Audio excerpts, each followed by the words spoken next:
2020년 9월 15일 인천 상륙작전 70주년 되는 날이다. 인천 상륙작전은 낙동강 전선까지 밀렸던 연합군이 전황을 일거에 뒤집기 위해 북한군 후방인 인천에서 펼친 작전으로 세계사를 바꾼 전투로 평가받는다. 하지만 미국은 인천 상륙작전을 준비해놓고 왜 남침을 안 막았을까라는 의문이 남아있다. 한국전쟁을 통해 미국은 전범국과 독일과 일본의 재무장을 지원하며 패권을 구축했다. 소련 역시 소련대로 한국전쟁이 중미전쟁으로 확전하는 동안 동구권에서 패권을 구축했다.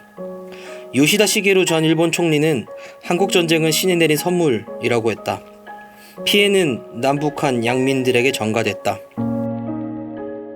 인천 상륙작전 당시 미국 공군의 무차별 폭격으로 인해 월미도 민간인이 다수 희생된 사실은 우리는 모른다. 민간인에 대한 보호 조치나 대피 경고 없이 포격과 폭격을 자행해 월미도를 비롯해 인천의 수많은 민간인 피해를 초래했다. 이 같은 사실은 2008년 8월 27일 진실화해를 위한 과거사 정리위원회가 월미도 미군 폭격 사건을 조사해 발표하면서 참상이 입증됐다.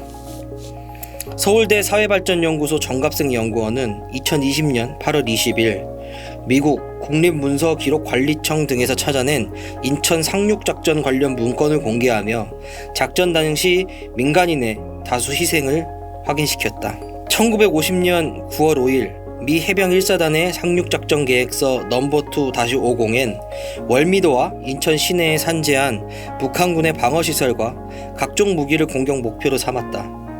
하지만 민간인 구역에 대한 주의 또는 경고는 없다.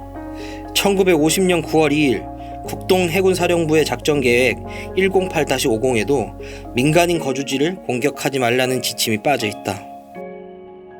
민간인도 전쟁포로 취급한 정황도 드러난다. 미 해병 1사단 상륙작전계획서는 전쟁포로 처리에 대해 통상적 전쟁포로의 정의에 속하지 않을 수 있는 민간인이라 하더라도 억류된 모든 적은 전쟁포로로 취급될 것이라는 원칙을 정하고 시행했다.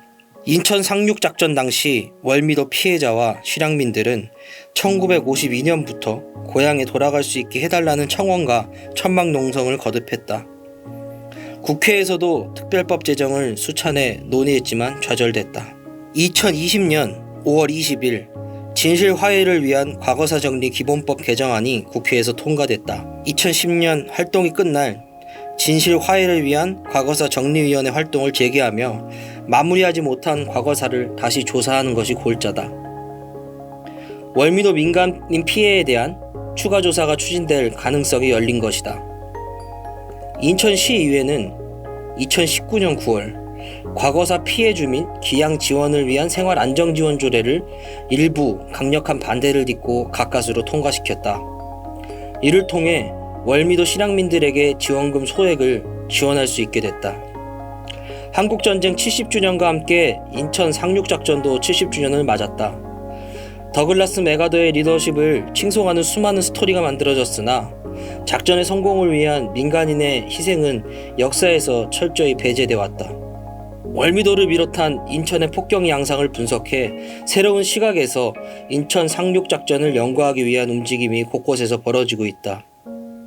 이런 노력들을 통해 인천 바다와 서해 5도가 남북 화해, 평화의 전진기지로 나아가길 바란다.